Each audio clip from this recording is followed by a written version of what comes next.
ஈசங்கிட்ட துவாவும் செஞ்சு வணங்குன இருட்டறையில தான் இருந்தவன் வெளிச்சத்தை காட்டிய மூமினுமே நீ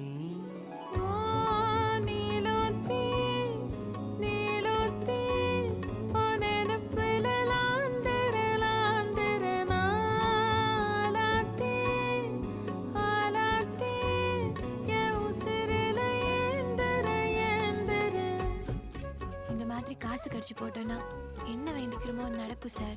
உங்களுக்காக வேண்டிக்கிட்டேன்.